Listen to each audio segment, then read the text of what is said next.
Of this next unit, which is about opening the frontier and westward expansion. And the main focus of our unit this time around is going to be a kind of um, a question that focuses on a job of the historian, right? Which is not just to know facts, but to understand how certain events in history and how certain documents from that history represent historical bias, right? A particular perspective, right? We have to be aware of that. And this will actually be helpful for your regents, right? Which has questions that actually define the bias in documents. This is kind of a good practice for that. So the main question here is, how does the concept of opening the frontier demonstrate historical bias? And so that's what we're going to be focusing on as we go through all the different topics and the content that we're talking about in this unit. So first off, just to kind of clarify and make sure we understand, historical bias is when history is in favor of a particular side. So for example, the Americans, us, winning the Revolutionary War and then writing the history about it. Clearly that history that will survive is going to be the history that looks on the Patriots and the American rebels favorably and the British loyalists as not favorable, right? And that there is a perfect example of bias, right? Similar to that, it also deals with perspective, so not just being on one side, but also then viewing something from a certain way, right? Even if it's not necessarily, even if the person you're analyzing, or the document you're analyzing, even if that person isn't conscious of it, they still might have a certain perspective that they're writing from. So, for example, part of the typo here, writing history from the perspective of a white person instead of a black person, right? Your situation in life is going to kind of affect what you pay attention to. It's going to affect how you see and view things, right? And so it's important to be aware of. And so history is people's experience during events.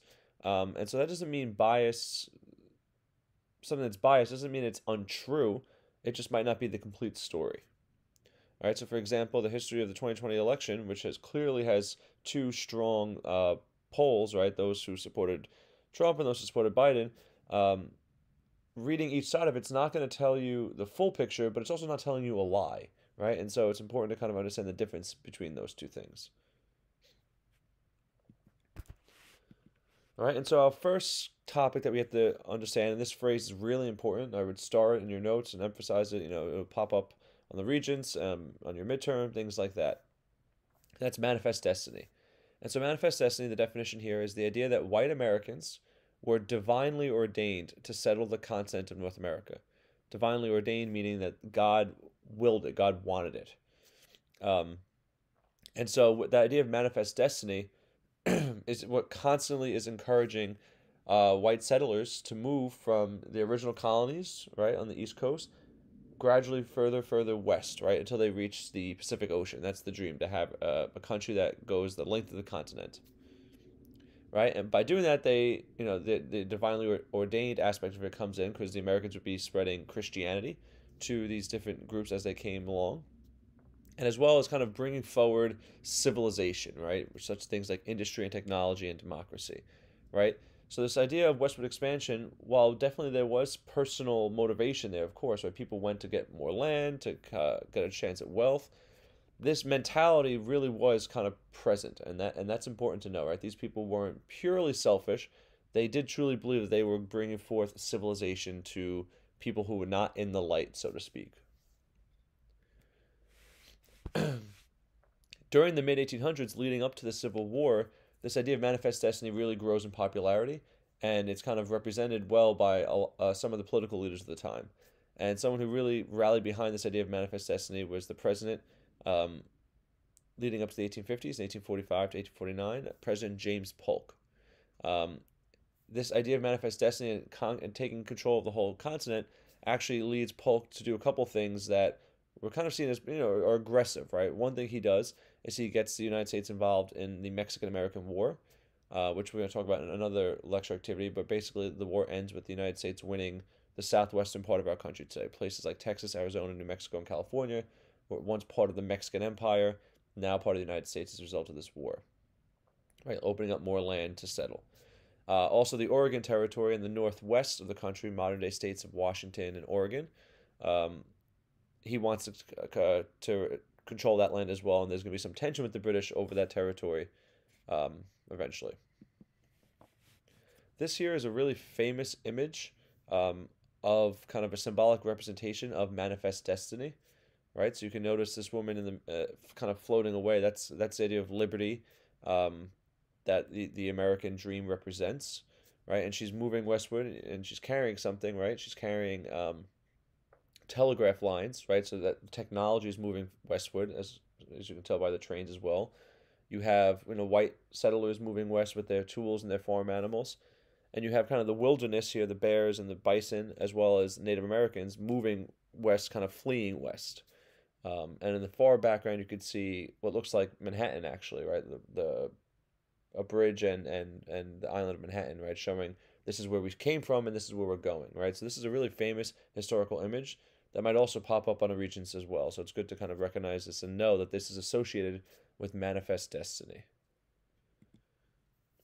So why move less, right? You have the idea of manifest destiny, and then there are also more kind of personal and more concrete, tangible reasons why. So, for example, land, right? The land out west was very cheap compared to the land in the states that had been settled for a long time. So, if you were a new immigrant or you were someone who was hoping to make, their living on the land by farming, you would need lots of money to kind of buy enough land to make it profitable on the East Coast. But if you move west, there was land practically being given away to people. And so many people moved out west for that motivation. There were more resources, right? Kind of untapped nature that you could rely on. And so many people wanted to gain this economic prosperity. They wanted to gain wealth. In addition, in the mid 1800s, beginning in the 1840s, really, we begin seeing large-scale immigration into the United States. The first groups to come were the Germans and the Irish in the 1840s and 1850s. And so the populations of American cities like New York, for example, are exploding. And people can't fit there. There's not enough development there, or that now is a need for greater development and greater space.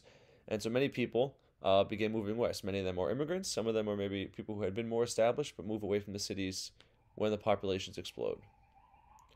Some people wanted to start a new life away from their family. Perhaps they were, didn't get along with their father, or didn't get along with their parents, or they ran away with their husband or wife, right? And they need to start a new life somewhere, and so they would move west as well.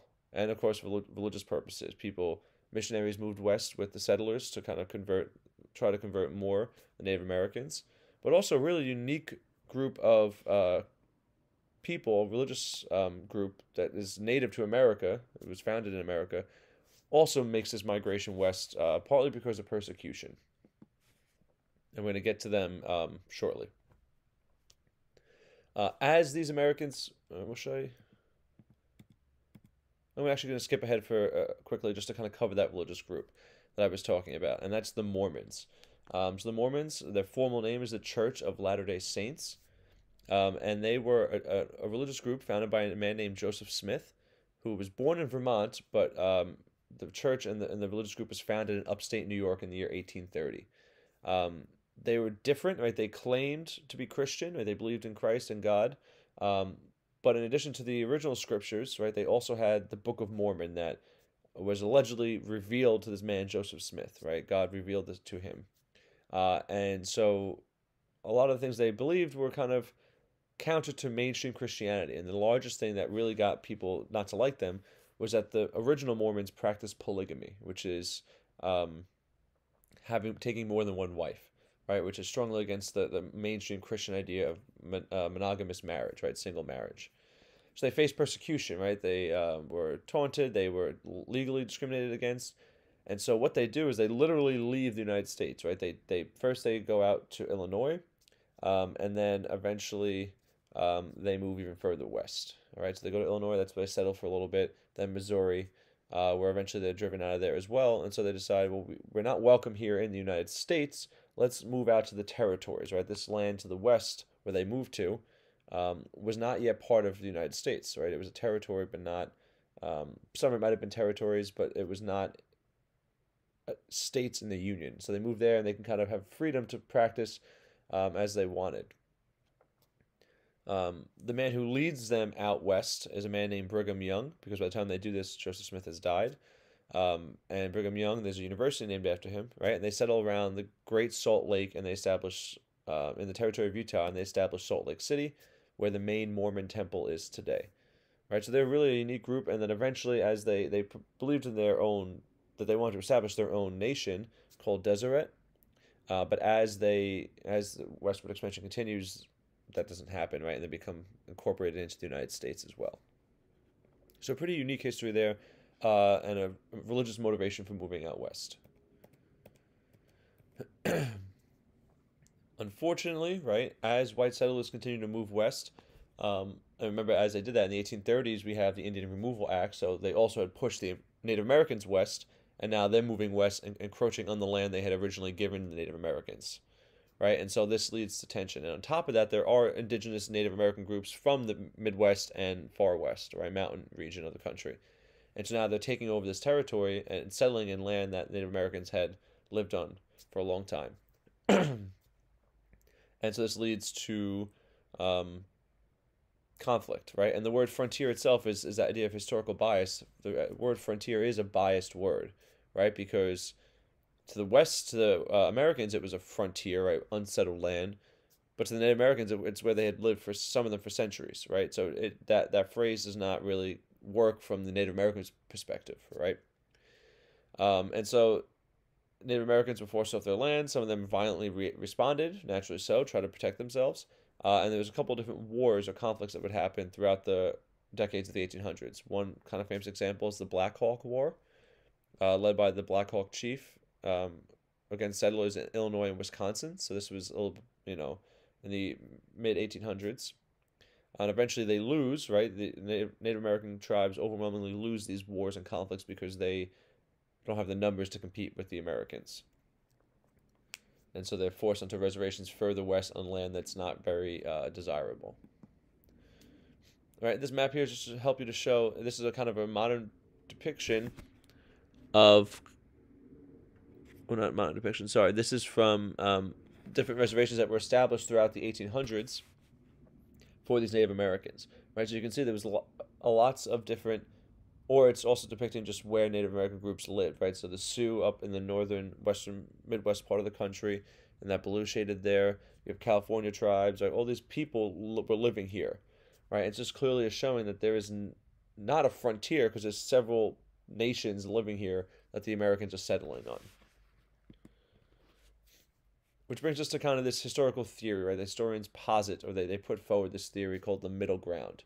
Essentially, it is this theory that white settlers, wherever white settlers continue to rely on Native Americans, the relationship between the whites and Native Americans could be beneficial, right? So they needed each other to survive, right? The white Americans could give Native Americans weapons or supplies, and the Native Americans could help them, learn the terrain and farm and things like that. So there was beneficial aspects to this settlement.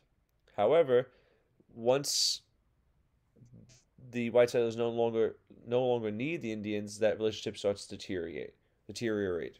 So by the 1840s, that middle ground was well west of the Mississippi River, right? So any Native Americans that had been east of the Mississippi River were pretty much taken control of and taken over. Those out in the Midwest and Far West, right, they had a better chance of kind of lasting longer anyway, right, dealing with the Native Americans because of this middle ground theory. Eventually, right, again, because some of these groups, white Americans, need help with the Native Americans,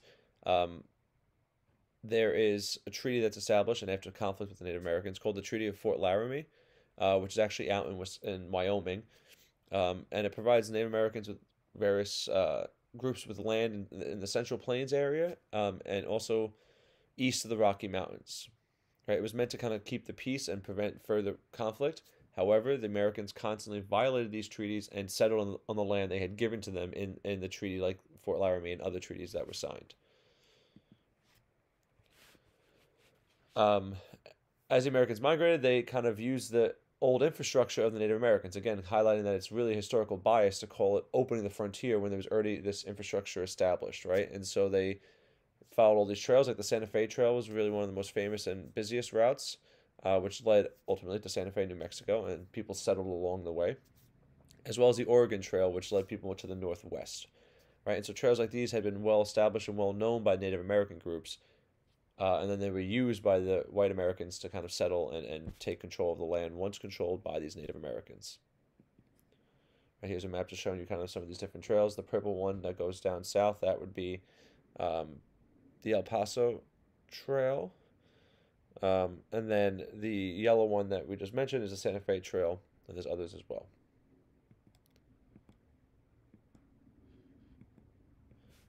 To kind of wrap up this lecture, settling territorial disputes. This is again going back to President Polk and the presidents before him, where they settled disputes with mostly Great Britain at the time, right? So we have in 1842 the Webster-Ashburton Treaty, and that settles the border disputes that had occurred in Maine and Minnesota, right? So the northern part bordering Canada.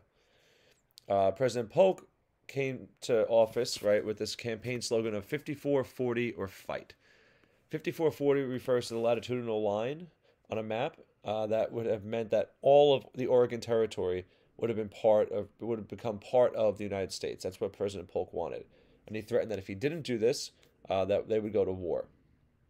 Eventually, the British and the Americans settle on the Oregon Treaty in 1846, and they essentially divide the Oregon Territory in half. They use the 49th parallel line. Everything to the south of that line would be part of the United States. Everything to the north would be in Canada, so part of Great Britain. So here's a map kind of showing that visualization. It essentially continued the border of Canada and the United States all the way to the Pacific Ocean, right? So this efforts by President Polk essentially gives the United States the Northwest Territory, which will become Washington and Oregon. All right, so we have these different treaties and efforts, governmental treaties happening, as well as individuals moving west, taking control of more and more territory, both inspired by this idea of manifest destiny. And we're going to see in the next lecture video and the one after that, what other territories the United States gains as a result of this mentality.